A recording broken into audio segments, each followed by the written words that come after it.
mess this up. Oh, hey, you must be the new guy. You must be here for the interview, right? Come on, take a seat right there.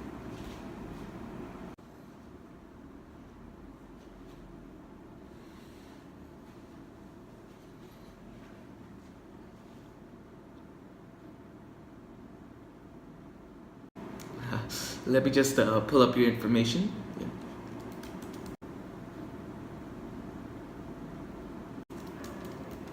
Oh, you must be Odie, right? Am I saying that correctly?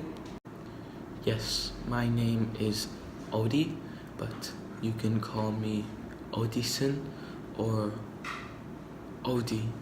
I really don't mind what you call me. Yeah, I think Odie's just fine. So, Odie, you say in your resume that you used to work at a Tootsie Rolls factory. Uh, may I ask, what did you do at that factory? What was your position at that factory? Why, yes, certainly. At the factory, I was a manager. As such, I had to make sure all the Tootsie Rolls were wrapped individually in their own containers.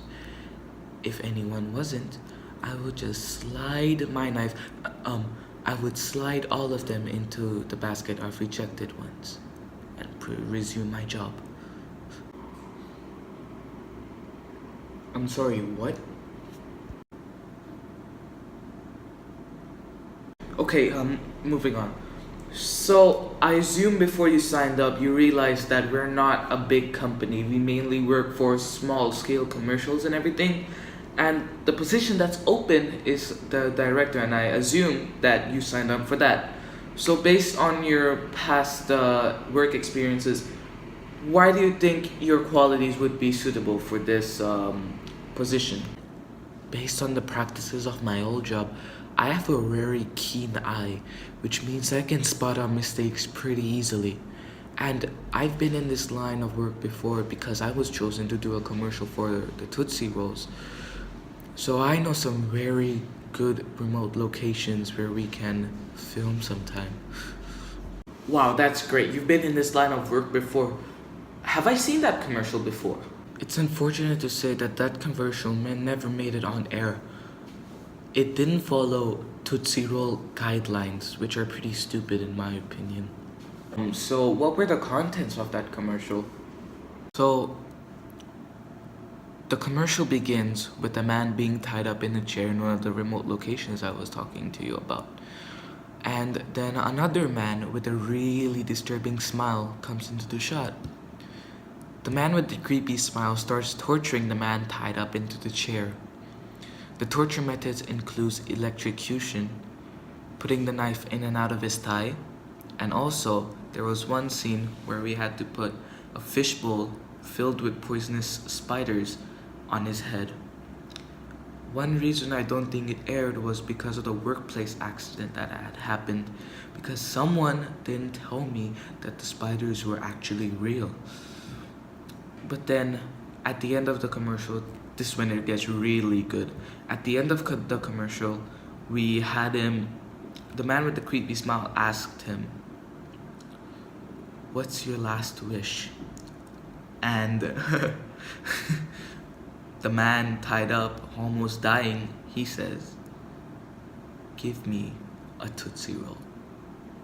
And I don't see why it didn't air. I mean, I thought it was such a good idea. Okay, unrelated to your resume, might you have any mental disorders that you should tell me about? Or have you ever seen a psychiatrist or a therapist before? Yeah, completely unrelated to your resume, but it's a standard company protocol. Well, I don't have any mental diseases that I know of, but I have been told to get a therapist. So it all happened when I had this really nice dog. His name was Norman. Such a good dog. But then one day, he started barking at me for no reason. All the time, all day, just bark. All the time, just barking! To make things short, I had to put the dog down. He was just getting on my last nerve. And I thought, graveyard. Because I didn't have any more money to pay for a grave. I'll just bury him in some other person's grave. Apparently, graveyards don't allow people to sneak in. And when the security guard found me, let's just say I messed him up really bad. The police were called the next day, but they never found me. I walked past it and they never found me. This isn't too weird, is it? Okay. So, Odie, what I'm saying is, I can't give you this job right now. It's not just because of me. You have to follow some of the company's guidelines, and I'm afraid you do not follow any of them. So I'm sure you're a great guy in real life, but I just can't give you the job right now. Are you sure about that? People like you never understand. I know I have a problem. I know I am a very dangerous man. I am not stupid to not know that I have a problem. And I don't want to hurt you with this, but you give me this job, everything will be okay. Nobody will get hurt now. Number one, we have an armed man in our studio. Alright, you think I was joking, huh? You think I was joking, huh?